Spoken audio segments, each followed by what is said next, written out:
میرے حضرت جی سے دو سوال ہیں. ایک تو یہ کہ ہمارا میری فیملی کے ساتھ 2 بچے ہیں اور ہسبینڈ اور میں, ہمارا پاکستان جانے کا ارادہ ہو رہا ہے نیکسٹ منتھ میں. تو حضرت جی اس کے لیے پلیز کچھ بتا دیں کہ ہر طرح سے ہم لوگ پر میں بھی ہر طرح سے خیر و عافیت رہے, اور وہاں جا کے کراچی میں جس طرح کے حالات ہوتے ہیں وہاں پہ بھی ہر طرح سے حفاظت اور خیر و عافیت رہے بچوں کی, اور ہم سب کی طبیعتیں بھی ٹھیک رہیں, اور ہم لوگ خیر و عافیت سے گھر واپس آئیں یہاں پہ. اور دوسرا سوال یہ ہے حضرت جی کہ میرے ساتھ یہ ایشو ابھی, حالانکہ مجھے کبھی ایسا نہیں ہوا, لیکن ابھی کچھ عرصے سے میری اسکن میں بہت زیادہ پرابلمس ہو رہی ہے, وہ بھی فیس کے اسکن میں زیادہ ہو رہی ہے, اور اتنی زیادہ ایچنگ ہوتی ہے, خارش ہوتی ہے کہ وہ ایک پیچز سے بن گئے ہیں. جہاں پہ بھی کھجلی ہوتی ہے وہاں پہ پیچز بن جاتے ہیں, ریشز پڑ جاتے ہیں آنکھ کے اوپر, آئی لٹس کی جگہ میں, چیکس میں, ماتھے پہ, ہر جگہ اس طرح سے.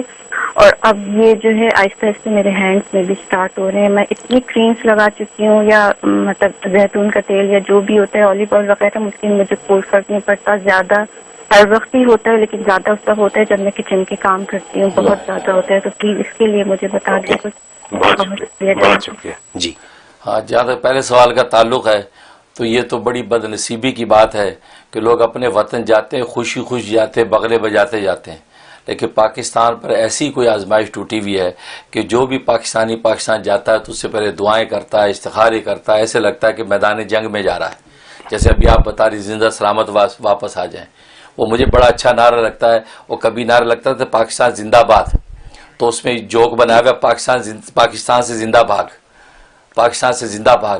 تو یہ ملک کی کے اندر جو حکمرانوں کی اور وہاں کے اہل اقتدار کی بد نصیبی ہے کہ اس ملک کو اس نقطے پہ لا کے کھڑا کر دیا کہ خود ملک کے باسی جو جن کی مٹی وہاں کی ہے, بجائے اس کے خوشی خوشی اپنے گھر کی طرف دوڑیں, وہ خوف زدہ ہو کے جاتے ہیں, وظیفے پڑھتے ہوئے جاتے ہیں, زندہ بچ کے آ جائیں, بیمار نہ ہوں, پریشان نہ ہوں. یہ بہت بڑا لمحہ فکریہ ہے کہ پاکستان کی حکومتوں کے لیے, ان کے حکمرانوں کے لیے یہ گویا کہ اللہ تبارک و تعالیٰ کا ان پر قہر ہے کہ پاکستان آج 70 سال میں بھی ایسے مقام پہ نہیں کھڑا کر سکے کہ جبکہ کسی چیز کی کوئی کمی نہیں, نہ وسائل کی کمی ہے, نہ قدرتی وسائل کی کمی ہے, نہ بیرونی امدادوں کی کمی ہے, لیکن پاکستان آج بھی اسی فقر و فاقہ اور پریشانی کی منزل پہ کھڑا ہے. انتہائی دکھ ہوتا ہے, خدا کی قسم. اللہ تبارک و تعالی ہمارے ملک کو سلامت رکھے, اس کو ظاہری بات جو خوشحالیاں دے, اور ہم ہنستے کھیلتے خوشی خوشی وہاں جائیں اور خوشی خوشی آئیں.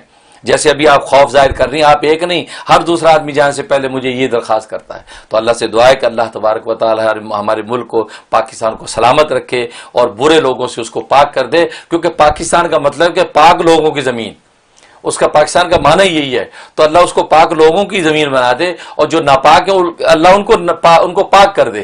اس لیے اللہ ناپاک کی نہ نکال دے, پاک رہ جائے, نہ نکال دے. نہ نکالنا اللہ کا کام ہے, اور اللہ کے دربار میں نہ ہے ہی نہیں, وہاں سے سب کچھ ملتا ہے. تو اللہ اس نہ کو مٹا دے, پاک رہ جائے, اور پاک لوگوں کی زمین حقیقت میں بن جائے, اور ہم جو ہے اس پاکستان میں جانے میں فخر محسوس کریں, اس کے ساتھ منسوب ہونے میں فخر کریں. اور آج حالت یہ ہے کہ دنیا میں ہم کہہ دیں کہ ہم پاکستانی ہیں تو فوراً ہم اس کی طرف سے پورا ریئیکشن دیکھتے ہیں, کیونکہ پاکستان نہ رہا, ایک بدنام خطہ بن گیا.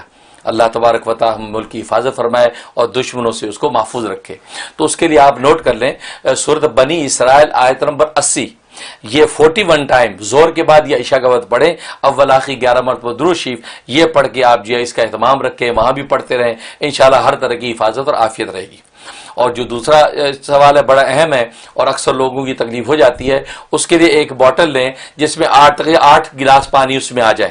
اس پانی کے اندر جو ہے آپ نے 1 گلاس عرق گلاب وہ مکس کر لینا ہے, گویا کہ یوں 9 گلاس پانی بن گیا. اس کے اوپر جو پڑھنا ہے وہ نوٹ کر لیں. سورۃ بینہ تلاوت کرنی ہے آپ نے, اور سورۃ بینہ پڑھنے کے بعد سورۃ فاتحہ آپ نے 7 مرتبہ تلاوت کرنی ہے. 7 مرتبہ سورۃ فاتحہ, اول آخر 11 مرتبہ درود شریف, یہ پڑھ کے اس کے اوپر پھونک دینا ہے. دن بھر آپ نے اسی پانی میں سے پینا ہے, رات تک وہ بوتل کا پانی پورا کر لینا ہے, اگلے دن نیا پانی ڈال لینا ہے. یہ آپ 41 دن پابندی سے کر لیں, آپ دیکھیں آپ کی جلد کی کوئی بیماری نہیں رہے گی, کوئی ایچنگ نہیں ہوگی انشاءاللہ. بہت ہی مجرب اور حیرت انگیز وظیفہ ہے, میں بھی دل سے دعا کرتا ہوں.